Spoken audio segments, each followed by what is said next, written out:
नमस्कार, आदाब, सत श्री अकाल और खुशामदीद. Very very good evening to all of you people. This is your master teacher Harsh PM, जो कि आज आपके सामने live है, and today in this session we are going to talk about study in Italy. Now I have been getting a lot of responses, requests from a lot of students that sir make a video on study in Italy, and in fact I would be showing you this is Manan make a video on study in Italy, and this is just one comment. There has been numerous comments from multiple students that sir make a video on study in Italy. The majority reason why most of the students are looking for Italy is that first, the first reason that Italy these days is incentivizing international students for studying in Italy. That is a reality. And why Italian government is doing that? Because in Italy there is a shortage of workforce. Now, whenever there is a shortage of workforce in any country, and especially developed country, then obviously the government does not resort to birth family planning measures. They don't educate the people that you should reproduce more, because that what the people does not do, because they are more educated, more into works, and hence they have more inclination towards professional things rather than being very personal and starting a family. So in fact this would also take like 20 to 30 years to get into, like those kids who would be born today would be taking at least 20 to 25 years to come into the workforce. So what is the immediate measure that can be taken by any country to increase its workforce and hence increase its GDP? And that is where international students come into picture. And that is the same thing what is happening with Italy. So let's get into the detail in this video, that what is the benefit of going to Italy, what are the pros, what are the cons, what would be the financial constraints, what would be the financial requirements, what is the fees structure, what is the cost of living, what is the part-time working opportunity, what is the post-study working opportunity, what is the job market. Each and everything I'll be talking in this video in detail. So if you have yet not subscribed to this beautiful channel, do subscribe to this channel so that you can keep on getting these type of wonderful videos on your YouTube feed at right time. Okay, so let's get into the video, jump into the video. Starting with, Italy is a country which has a capital Rome. The language spoken there is Italian. Currency used there is euro, because Italy is also a member country of European Union. So if you have an Italian passport, which you might have eventually, so if you'll have an Italian passport, you can roam around in all the European Union countries of Europe. Okay, so that power is also given if you go to a European Union member country. Now, 1 euro is a very strong euro is a very strong currency, even stronger than dollar. 1 euro is around 100 rupees, 100 Indian rupees. Now, moving forward, Italy is somewhere around 6,500 kilometers from India, and flight generally takes around 8 to 9 hours. For India is 4.5 hours ahead of Italy, because India is in east part, Italy is in west part, western country. So Italy is 4.5 hours behind us. Now, so here, now look at the news reports. Times of India says that US-UK visa hurdles leads Telugu students to Italy. So basically in India, there is a strong trend from Telugu community, especially AP, Telangana, Tamil Nadu, Kerala, Karnataka. From all the South Indian states, there is strong inclination, and it has been since ages, that most of the population in those states tend to go abroad, and that's not very new. It has been coming since ages. So they go to foreign countries, and for ages those foreign countries, the favorite destinations has been first UK. Before independence it was UK, because Britishers came from that country. So UK was the first choice. Once Britishers moved back, thereafter USA start gaining popularity. After UK, then USA. Once USA also had a lot of international migrants, and hence job market was really tight there. So then people started moving to Canada, because Canada was a very lucrative option, just like USA, almost similar to USA, near to USA, having a very strong currency. So people started moving to Canada, and once the Canadian market was also getting saturated, people started going to Australia. So these were the primarily most favorite destinations for all the international students to study abroad destinations. But eventually what has happened, that first of all, that US has completely stopped international students from coming into the country. Canada has completely stopped international students from coming into the country. UK is also changing a lot of rules, and there has been a lot of discussions going on that UK job market is really in a very turmoilic situation. So people are not going to UK, and in fact, the return on investment in UK is very, very bad, pathetic. That's why people are not choosing UK. And in Australia, there has been here and now very frequent cases of ethnic clashes, some kind of attack on foreign migrants, on all such thing. So people are not even going or choosing the option of Australia. So now what comes the next? Because if someone has to go abroad, he will be or she will be looking for an abroad destination. So in this sense, Europe is coming as a very strong favorable condition or favorable destination for most of the people, and not only from India, in fact from abroad. And that is why I have been taking a lot of videos on this channel itself, that you can go to this country, you can go to this country. Yesterday only I took a video of study in Norway. Before that I took a video that you can study in Germany. And all these destinations are getting very popular. So Italy is also one of them, because Italy has got lower tuition fees, lower education cost. Cost of living is not that high. You can earn that cost of living very easily by working part-time there. And visa regulations are not that strict. Proof of funds requirement are not that very strong, and hence you can get into the country at a nominal cost also. So these are the reasons: affordable tuition fees, scholarship, over 600 programs. In fact, government is also incentivizing international students by giving them scholarships. Okay, so I hope you would have understood why Italy is getting popular. Now moving forward, steady increase in the number of Indian students choosing Italy, says Ambassador Antonio Bartoli. Over 12,000 Indian students are now studying in Italy. 12,000. Can you just imagine this? This number is huge. Now, significant increase from 250 a decade ago.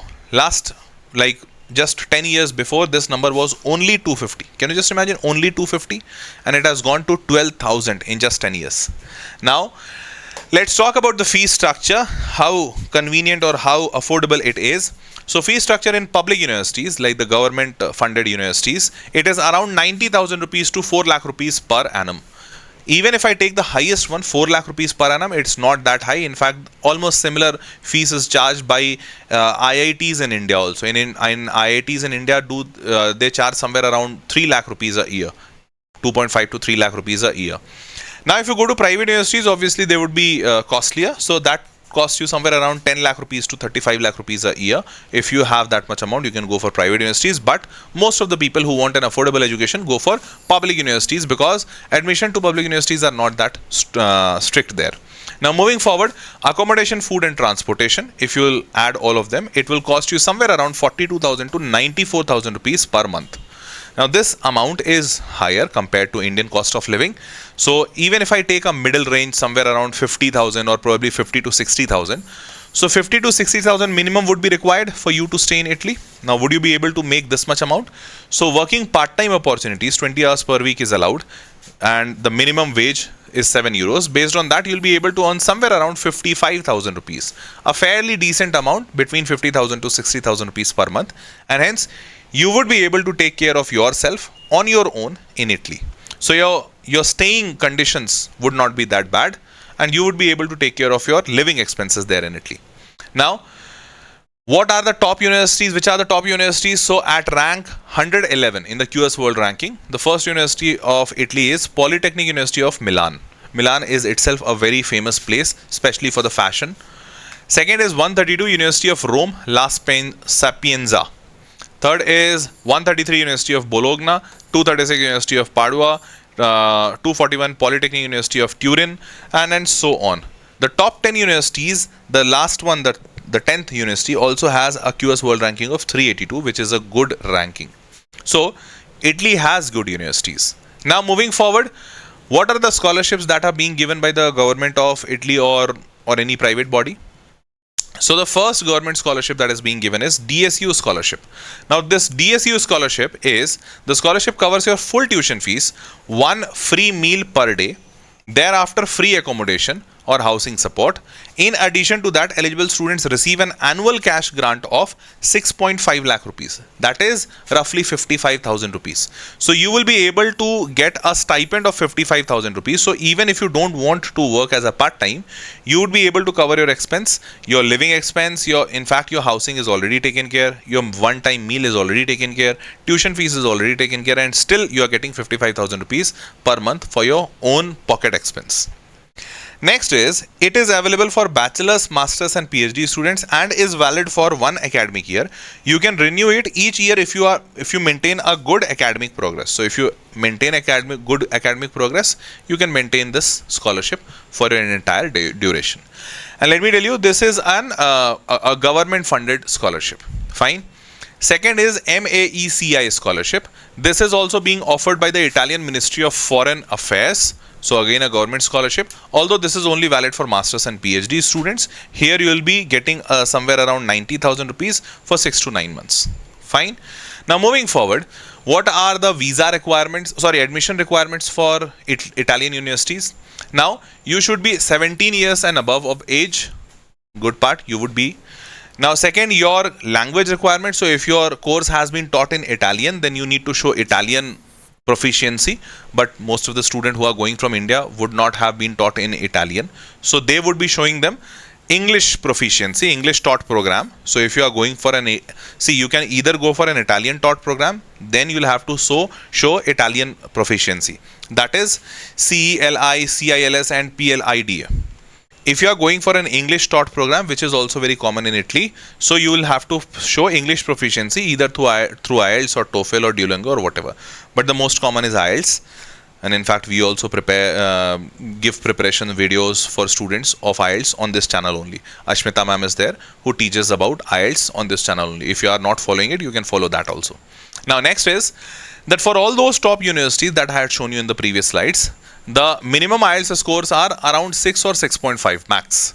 So on a band of 9, you need to have 6.5 minimum to get into these universities, which is not that tough. 6.5 is decent score. I have even written the TOEFL scores. TOEFL scores are out of 120. Next is, what are the visa requirements? So obviously you need a passport, without any doubt. Passport and at least 3 months of entire duration of study program in Italy. Validity should be at least 3 months. Visa application form, covering letter. In this covering letter, you will be having your statement of purpose, that why you want to go to that university or to Italy. Accommodation plans. You need to show the proof of accommodation also. You can't just say that I will go to the country and then I'll decide. You can't do that. You will have to show it. While studying in Italy, proof of admission, that you have got an admission, so you need to show the admission letter given by the university. Thereafter, proof of previous education, that you have done your 12th or 11th or whatever in this country. So what are those documents? Thereafter, overseas medical insurance, that is mandatory for almost every country. Accommodation, you need to show the proof of boarding and lodging in Italy for at least 30 days. At least 1 month booking you should be able to show to the authorities. Thereafter, proof of funds, means you are having amount in your bank account, which is required by almost all the countries. So proof of fund, what is the proof of fund? I'll show you in the next slide. Proof of fund needs to be shown, and then you need to provide a round trip flight ticket reservation also. So during the visa process, Italian authorities need to see even the tickets that you have booked for going there and the tickets that you have booked for returning back. Now sometimes people don't do that booking in advance because God knows whether you will get the visa or not. So then they ask you to show 2 lakh rupees additional in your account over and above of the proof of fund, so that with this 2 lakh you should be able to guarantee them that you will be able to buy the flight tickets. Okay, so 2 lakh rupees in addition to the proof of funds. Now what is that proof of funds? So that you need to show 6 lakh 10,000 rupees per year. So say for example, if you are going there for a bachelor's program which is of 4 years, so you need to show them 4 into 6.1 lakh, that is around 24.4 lakh rupees for the entire duration. If you are going for a master's, you will need to multiply it with 2, and then for masters you need to show them 12.2 lakh rupees in your bank account. And if you have not taken the tickets, flight tickets, then you need to add 2 lakh rupees more. So for bachelor students, they need to show 26.54 lakh rupees, 26.4 lakh rupees in their bank account. And for master's student, they need to show 14.2 lakh rupees in their bank account. I guess I'm clear.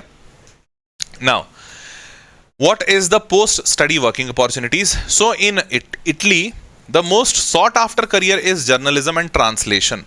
Being a translator is a very sought after career there, because a lot of international tourists and migrants and businessmen come to Italy. So most of the people don't understand Italian, and hence all those English people need Italian translators. So translator is a good job there. Don't know what will happen after AI, but right now, till now, the data shows that translators do earn a lot. Thereafter, journalism is a good coveted career there in Italy, and hence they make somewhere around 56 lakh rupees on an average. The country average is 56 lakh rupees per annum. For banking, finance and insurance, it's around 39 lakh rupees. Architecture, creative arts, it's 34 lakh. Healthcare, pharmacy, social service, 33. And information technology is 32. And engineering is 30. Looks like that engineering is at the lowest, but still it is better than Indian pay structures. And given the scenario, if you get a free education or an education at the rate of 90,000 rupees per year, which is the lowest fees in the government college, this is pretty decent, isn't it? So this is about the entire working structure after your education gets completed. Fine. Now, Italy approves 2025 budget focusing on tax cuts. So Italy is even planning to do a tax concession. Like once you start earning, you'll have to pay taxes in Italy if you plan to stay in Italy. So government is even thinking to cut the taxes for normal taxpayers. Currently, the tax rates are pretty heavy in Italy. So if you earn somewhere around till 28 lakh, which most of the average salary is there. So if you are earning that much, you'll have to pay 23% taxes. In India, it is 33%. But if you move above 28 lakhs till 50 lakh rupees, you'll have to pay 35% tax, almost similar to India. And if you move even above 50 lakh, you'll have to pay 43% taxes, which is not the case in India. In India, the maximum tax slab is 33%. Okay. Fine. So this taxation is getting reviewed, and probably the government would be reducing it. But this is the current scenario. So there could be another option also, that you can study in Italy because the education is very less, low cost there. And thereafter you can move to any other country or probably come back to India, and whatever you feel you can do like that. Fine. So that was all about Italy. I tried covering most of the information, and I tried helping you as much as I can. But still, if there would be some points which I would not have been able to cover, so you can very freely reach out to me or to my team for getting that help or getting that counseling or getting that information for that matter. So how you can do that? There is a link in the description box, given in the description box. You can click on that link, fill all your details. You'll get a call back from my team within 48 hours. Why asking 48 hours? Because this service is absolutely free of cost. Hence, we are getting a high call volume. So you'll be getting a call within 48 hours. You can ask all your doubts. You can clear all your points and on all your information you can get from my team. Thereafter, you can decide whether you have to go to Italy or to any other college or any other country, and what is your future course of action. Okay. So we would be happy helping you. You can just drop down your details, and my team would be connecting with you to give you all the details. Okay. Fine. So that was all for this session. Hope you loved and enjoyed it. With this, it's time to say a goodbye. See you all in the next session. Till then, bye-bye. Take care. Good night.